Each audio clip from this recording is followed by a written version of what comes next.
Did she show any emotion as to what she was finally telling the truth about?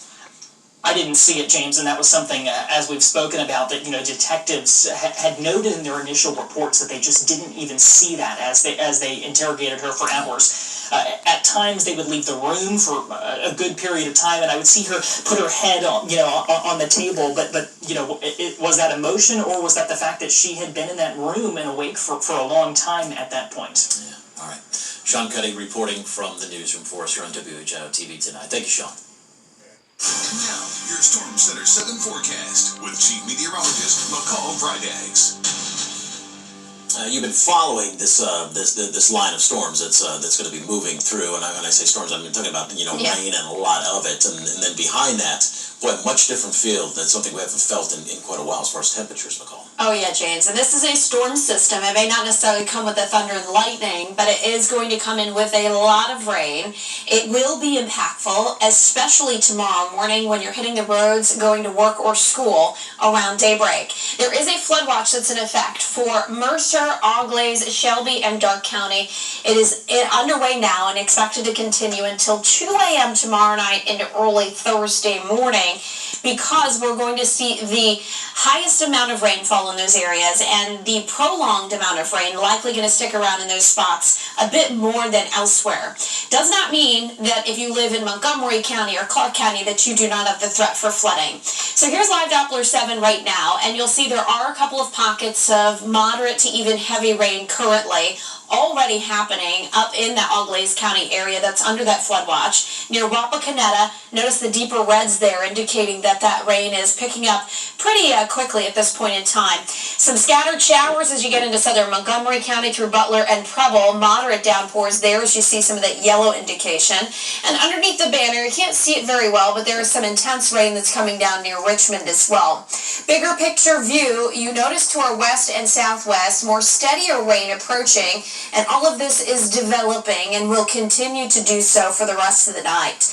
There's a cold front to our west and a ton of moisture coming up from the south. Now that front is going to act as a lifting mechanism and really open up the water gate, should we say, as that rain intensifies overnight tonight.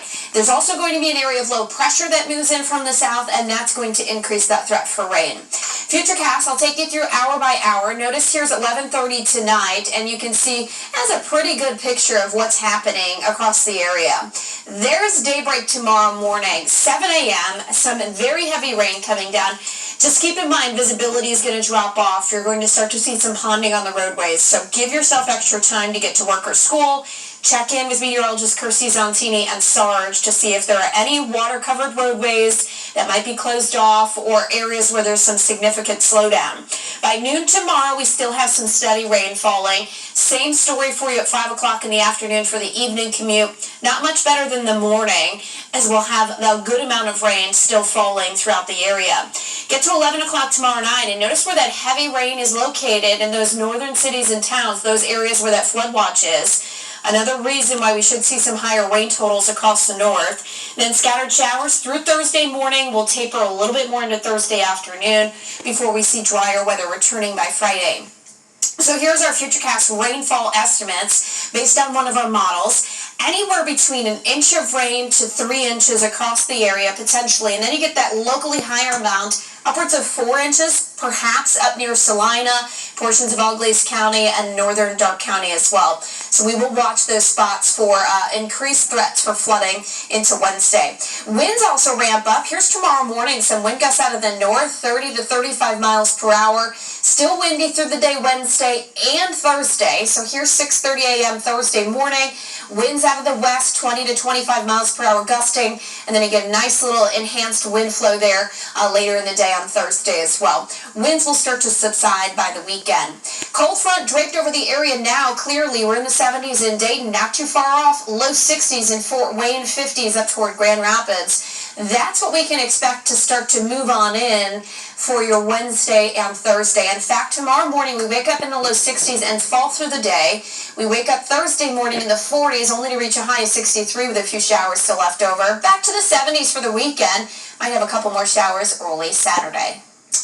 And the competition is getting good in this year's Goodwill Drive to Victory this week. We have a 5-time defending champion in the mix. We'll get to that. And as we head to break, you are looking at an image here tonight of an officer-involved shooting. Investigators on scene. Officer in stable condition. The suspect, according to Dayton's police chief, in critical condition at this hour.